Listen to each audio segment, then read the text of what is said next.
Dios les bendiga, mis amados hermanos y amigos. Bendiciones de lo alto. Le habla su hermana en Cristo, Wilmer Rodríguez. Una vez más por acá, por este su espacio Oasis de Bendición, donde las ricas y poderosas bendiciones de nuestro Dios se derraman por medio de su palabra. Amados hermanos, amigos, vamos por acá ahora a seguir una serie de devocionales en la segunda epístola o segunda carta del apóstol Juan, donde pues vamos a ver una serie de peculiaridades en esta carta donde el apóstol Juan siempre enfatiza la verdad. El apóstol Juan, que se identifica como el anciano, a la señora elegida y a sus hijos. Así comienza nuestro amado apóstol Juan esta carta. Cabe también destacar, amados hermanos, que existe una constante y una peculiaridad dentro de las congregaciones y quizás personalmente en nosotros mismos también, que muy pocas veces nosotros escudriñamos las segundas epístolas, como segunda Tesalonicense, segunda a los Corintios, la segunda epístola de Pedro y esta segunda epístola de Juan. Muchas veces son dejadas rezagadas y no le sacamos el verdadero provecho que contienen estas epístolas. Así que vamos a hacer un recorrido porque es una carta muy edificante y leemos así la palabra en el poderoso nombre de Jesús, nombre que es sobre todo nombre. Dice así: el anciano a la señora elegida y a sus hijos, a quienes yo amo en la verdad. Y no solo yo, sino también todos los que han conocido la verdad, a causa de la verdad que permanece en vosotros y estará para siempre con vosotros. Dice: sean con vosotros gracia, misericordia y paz de Dios Padre y del Señor Jesucristo, Hijo del Padre en verdad y en amor. Mucho me regocijé porque he hallado a algunos de tus hijos andando en la verdad, conforme al mandamiento que recibimos del Padre. Y ahora te ruego, Señora, no como escribiéndote un nuevo mandamiento, sino el que hemos tenido desde el principio, que nos amemos los unos a los otros. Así que hasta ahora nosotros vemos el énfasis que el apóstol hace entre el amor y la verdad. Y también una peculiaridad que habíamos visto en el apóstol Pablo también, la palabra te ruego. Esa definición es importante. Cuando un corazón es transformado, se ve esa característica de la humildad. Te ruego. Dice, este es el amor, que andemos según sus mandamientos.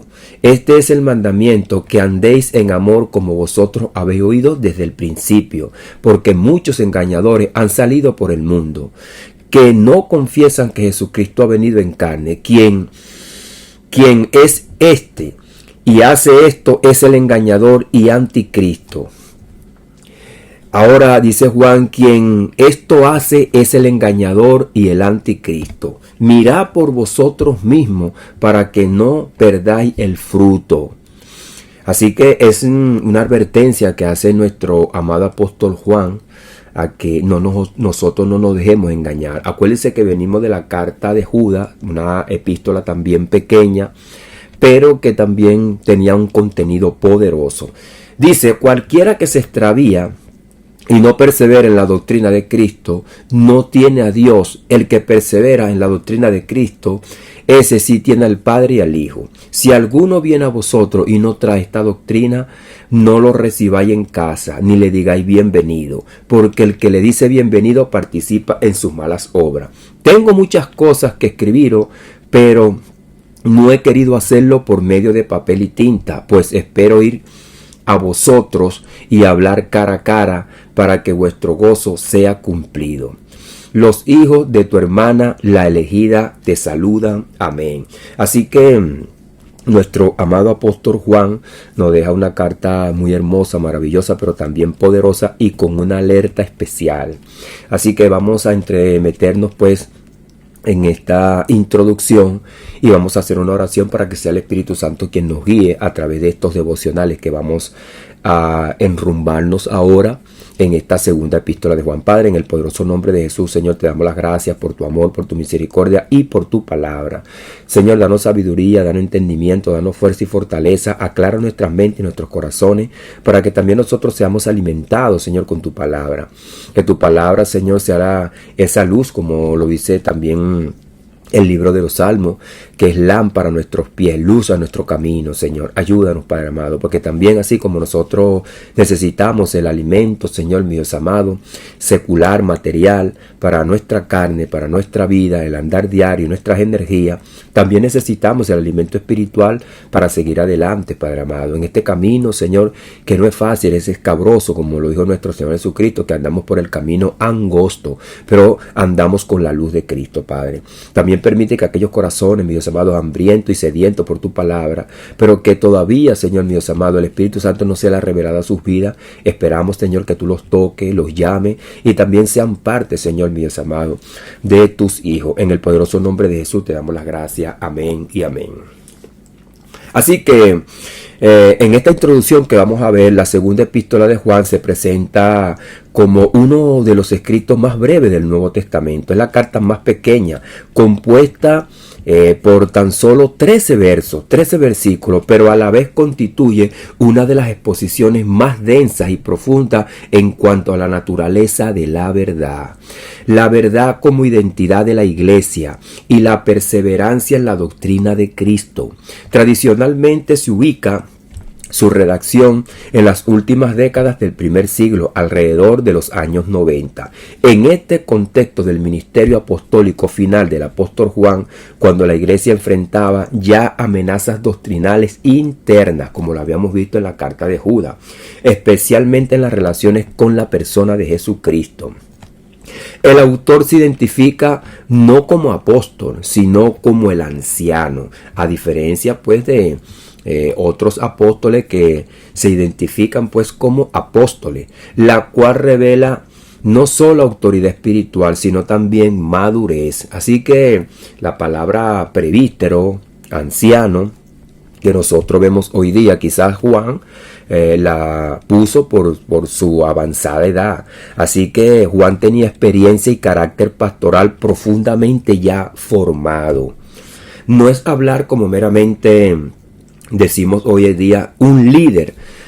No es solamente decir un líder, sino ver esa experiencia, esa madurez, ese crecimiento que vamos a ver el Juan que andaba con nuestro Señor Jesucristo, llamado como el hombre del trueno y que pidió descender fuego del cielo, con ese Juan ahora que habla con ternura, con amor y con paciencia. Este mismo tono se observa en la cercanía relacional del saludo a la señora elegida y a sus hijos. O sea, como un padre amoroso, una expresión que ha sido entendida de la manera literal como simbólica, apuntando a una congregación local y a sus miembros. Vamos a ver con el saludo final en el versículo número 13 que refuerza esta idea donde él se menciona los hijos de tu hermana, o sea, de iglesia como de iglesia a iglesia. En este último versículo, cuando él termina con el saludo, los hijos de tu hermana, la elegida, te saludan. Y hace ese énfasis en su carta con la elección, como vemos en el saludo de la entrada de esta carta, el anciano a la señora elegida. O sea, Dios nos ha llamado, como habíamos hablado en el capítulo número 8 de Romanos, hablando acerca de ese llamado también que hizo Judas, una lección que viene también una ilustración del profeta Isaías, cuando hace el énfasis que Dios escogió a la nación de Israel, la eligió, la llamó y la preparó para que fuese luz a las naciones. Aquí dice el anciano a la señora elegida y se cumple aquel pensamiento poderoso que dice el apóstol Pablo, que Israel era sombra de lo que había de venir. Así como hubo elección de profeta, también hubo elección de apóstoles. Así como hubo elección de reyes, también hay elección de evangelistas, de pastores, de maestros. O sea, Dios llama, elige, prepara y también da dones. Dice la elegida y a sus hijos. Esta interpretación entonces que nosotros estamos haciendo acá es reforzada por el versículo número 13. Los hijos de tu hermana, la elegida, te saludan. Y una gran comunidad de pensamientos en muchos estudiadores pues llegan con esta conclusión, sugiriendo una comunidad entre iglesias más que una carta estrictamente individual. Pero también vamos a ver cómo tiene peculiaridades universales. Diversos entonces estudiosos de esta epístola fueron escritas estrechamente casi el mismo día. Muchos dicen con un día de por medio o el mismo día. Primera de Juan fue escrita aparte, pero la segunda y la tercera epístola de Juan, que son breves, muchos han llegado pues a ese consenso de que fue escrita el mismo día, debido a lo simultáneo del lenguaje, el estilo, la extensión y el énfasis pastoral. Sin embargo, a la diferencia de cartas personales como dirigida de Pablo a Timoteo, a Tito, a Filemón, esta epístola presenta un lenguaje meramente comunitario, evidenciándose en el uso constante de la pluralidad. Vosotros andéis, eso es lo que Juan también enfatiza en esta carta, que no está dirigida nada más que a una sola persona, sino a la comunidad. Mirad por vosotros mismos. Vamos a ver este lenguaje del apóstol Juan cuando él expresa sus pensamientos en sus cartas. Vosotros andéis, mirad por vosotros mismos, la cual indica una exhortación dirigida al cuerpo de creyentes. Uno de los elementos más distintivos del pensamiento del apóstol Juan en esta carta es el énfasis en la verdad, sin duda alguna. En los dos primeros versos vemos como él dice: a quien yo amo en la verdad, y no solo yo, sino también los que han conocido la verdad. Simplemente en el primer versículo está esa palabra allí metida de una manera poderosa, puesta ahí. No es algo que está al azar. Viene del corazón del apóstol Pablo. La escritura no presenta la verdad como una noción abstracta, ni como un simple acuerdo intelectual, ni como una construcción filosófica o cultural. Es el testimonio bíblico. La verdad es una relación divina, es vida, es carácter, es relación y es permanencia en Cristo. Así que esta carta, esta escritura que presenta nuestro amado apóstol Juan, presenta la verdad como una revelación, algo divino, que da vida y que transforma el carácter del hombre. Y entonces da como resultado una relación permanente, eterna con nuestro Dios.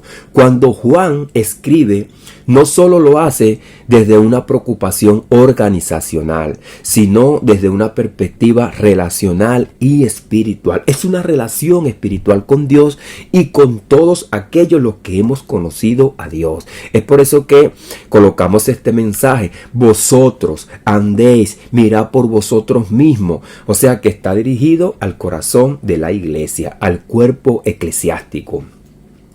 Entonces, aquí la verdad no es una idea que se aprende progresivamente para luego superar o dejar atrás. No es unos pasos que vamos a hacer haciendo y entonces vamos alcanzando la verdad, sino que la verdad es una revelación, es una realidad eterna que define la nueva vida en Cristo, revelada por medio del Espíritu Santo. Esta verdad no se relativiza con el tiempo, ni se adapta a los contextos culturales. Esto tenemos que tener cuidado, porque nosotros pudiéramos estar viviendo tiempos modernos y querer cambiar la verdad. ¿Se imaginan si el apóstol Juan hubiese tenido Facebook, hubiese tenido Instagram?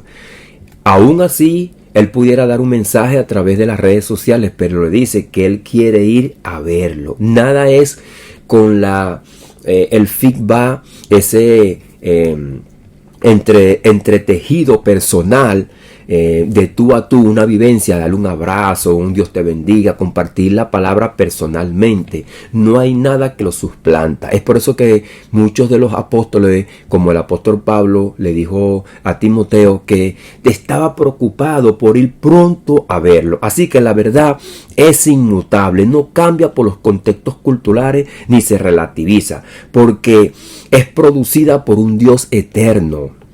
Es como ¿cuál es la procedencia de la verdad?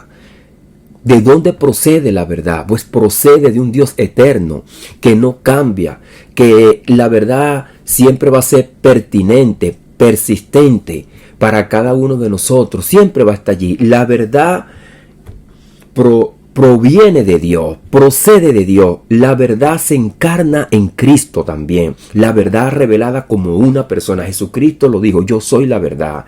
La verdad produce vida porque Cristo es la vida. La verdad define la identidad de la iglesia porque el apóstol Pablo lo dice en Efesios capítulo número 2. Hechos en Cristo Jesús para buenas obras, las cuales Dios preparó de antemano para que anduviésemos en ellas.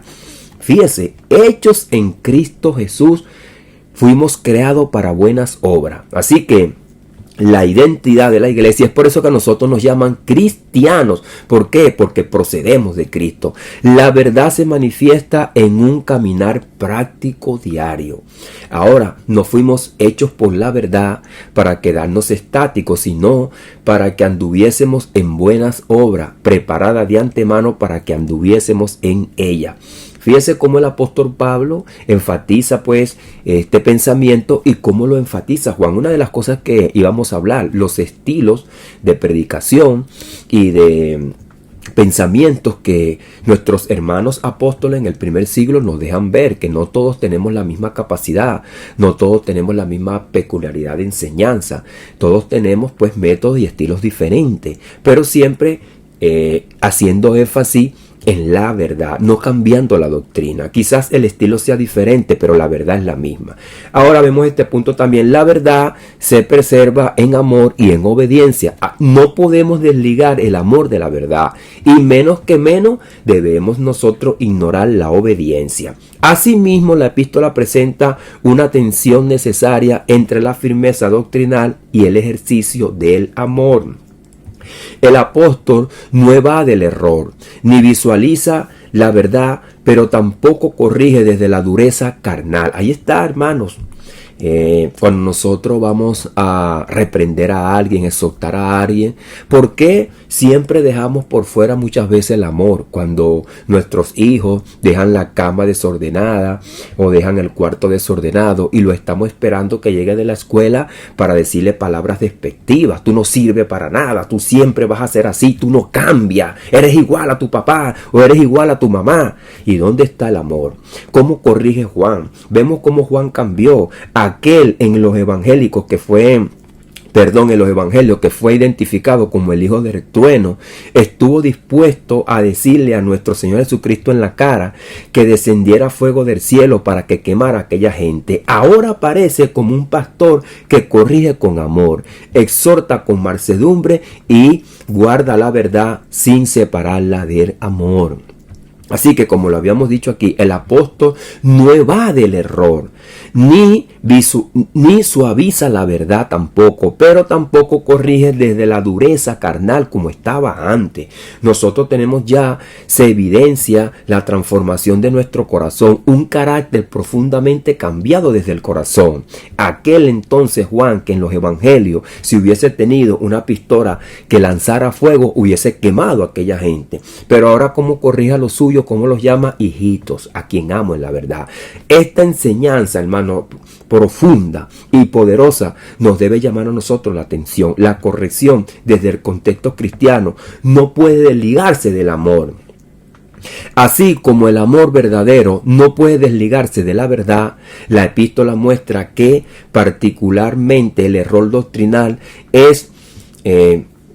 son malas obras, y pudiera caer una persona en malas obras, en una mala práctica. Pero ¿cómo lo vamos a corregir? ¿Cómo lo vamos a sacar? Con firmeza en la enseñanza, con la verdad y en amor, en compañerismo espiritual, con un corazón transformado por el evangelio. El apóstol Pablo también, cuando exhorta a los Gálatas, él también lo llama hijito, por quienes vuelvo a sentir dolores de parto. Hijito, por quienes vuelvo a sentir dolores de parto. Unas personas que habían dejado pues la práctica del evangelio, se habían desviado. Y le dice también el apóstol Pablo a los Gálatas: hermanos, si alguno fuese sorprendido en alguna falta, vosotros que sois espirituales, Vosotros que sois espirituales, restaurale con espíritu de mansedumbre, considerándote a ti mismo. Fíjese cómo el amor cambió el carácter de estos hombres. Un apóstol que era un perseguidor, que mataba a los cristianos, que metía en las cárceles a las personas que confesaban el nombre de Cristo, ahora los llama hijitos y le dice que hay que tener espíritu de mansedumbre. Ahora, características y peculiaridades de esta carta. Esta es una de las cartas más breves, la más corta del Nuevo Pacto, que tiene 13 versículos, aunque no es la más corta en palabra, porque la más corta en palabra es la tercera epístola del mismo Juan, tiene menos palabras en griego, pero el que las estructuró le puso más versículos a tercera de Juan, que tiene 15, pero este tiene 13 versículos, pero esta carta tiene más palabras en griego. Fue escrita aproximadamente, como lo habíamos dicho, alrededor de los años 90. Probablemente fue redactada el mismo día con la tercera epístola. El autor se identifica como anciano, no como apóstol. Está dirigida a la señora elegida, a sus hijos, como un posible sentido eclesiástico local. Presenta un lenguaje comunitario en uso plural. Tiene una fuente en la énfasis en la verdad, en la espiritualidad y en la eternidad. Advierte contra los engañadores y el espíritu del anticristo. Resalta la necesidad de preservar en la doctrina de Cristo, caminar en ella. Enseña la relación inseparable entre la verdad y el amor y muestra la corrección doctrinal en el ejercicio del amor y la verdad. La carta está estructurada de esta manera.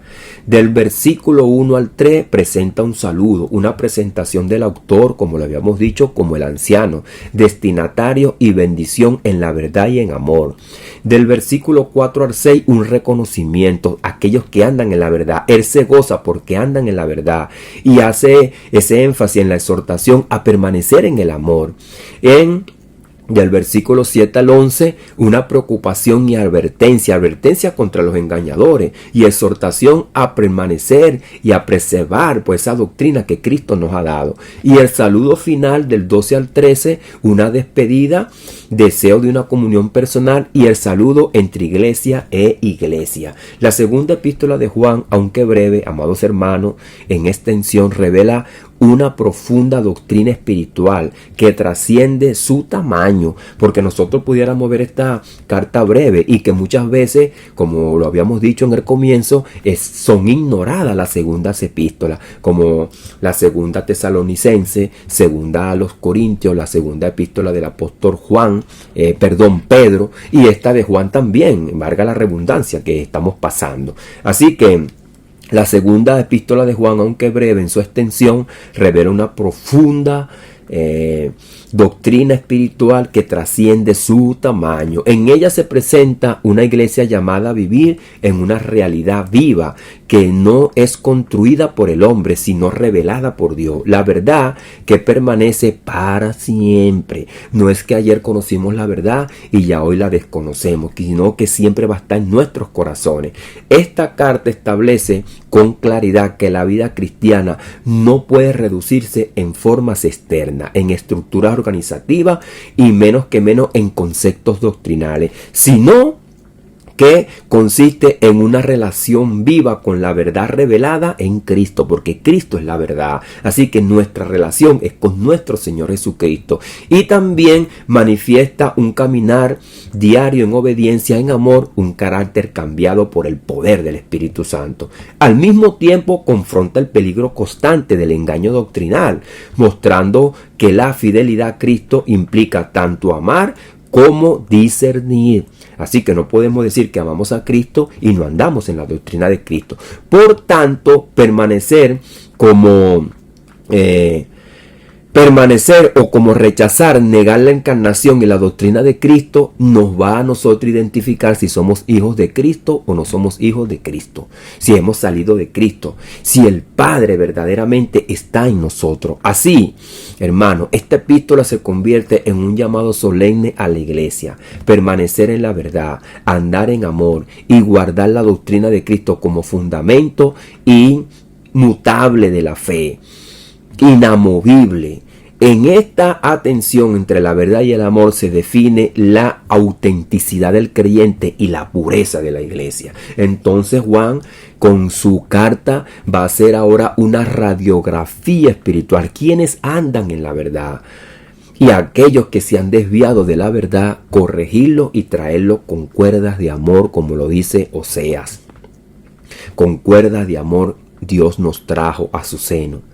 ¿Estamos nosotros verdaderamente reflejando ese carácter de amor? ¿O andamos como aquel Juan, como hijo del trueno, tratando de pedir y orar que Dios descienda fuego del cielo para los vecinos? O para aquellos que están en el trabajo, que todos los días quizás me quieren hacer la guerra. ¿Hemos cambiado nosotros nuestro corazón? ¿O estamos esperando a nuestro hijo que no arregló el cuarto para decirle palabras despectivas? ¿Tratamos nuestros hijos como tratamos a los hijos de los vecinos? ¿Tratamos nosotros en nuestro hogar con amor, con cariño a nuestros hijos? ¿O es que tratamos con amor y cariño a los hijos de los vecinos? Si tú tuvieras una empresa, ¿cómo tratarías tú a tus obreros?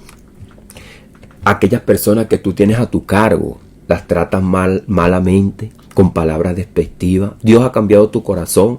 Tampoco vamos a hacer, como dicen en el argot popular, blandengue, porque soy muy amoroso, entonces abusan de mí. Está también ese pensamiento, pero nosotros sabemos que la palabra de Dios dice que Dios va a juzgar a todos aquellos que no se acoplan a la verdad, y el juicio tenemos que dejarlo en manos de Dios, porque la corrección la hace el Señor. Cuando hablamos de juicio, hacemos pues un énfasis en el valor que Dios toma y que Dios pesa en una balanza a cada acción que hace cada uno de nosotros. No estamos hablando de un juicio de condenación, sino un juicio de valores, de cómo nosotros nos comportamos, porque yo también podría estar en el otro plano. Bueno, como mi papá es muy amoroso, como mi mamá es muy amorosa, como el jefe es muy amoroso, yo llego tarde, hago el trabajo como me da la gana, pero Dios pesa cada acción, y cada acción tiene una recompensa. Y el apóstol Pablo también dice: deja la ira en las manos de Dios. Cuando la persona anda irado, cuando la persona anda como quiere, porque los tratan con amor, y entonces quieren hacer lo que a ellos les viene en gana, porque ven a la persona muy amorosa, y entonces está el abuso, entonces también Dios trae la corrección. Y eso es lo que nuestro amado apóstol Juan nos deja ver. No perdamos el carácter que Dios nos ha dado y la transformación que tenemos en el corazón por la circunstancia y las obras de otras personas. Mantengámonos en el amor y mantengámonos en la doctrina de Cristo. Padre, en el poderoso nombre de Jesús, te damos las gracias por tu amor, por tu misericordia y por tu palabra, Señor, que la hemos leído, la hemos analizado, la hemos estudiado, Señor. Es el alimento espiritual que tú nos dejas, Señor.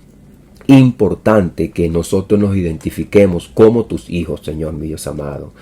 Como nos identifica el Espíritu Santo, hijitos, elegidos, llamados a andar en verdad y en amor.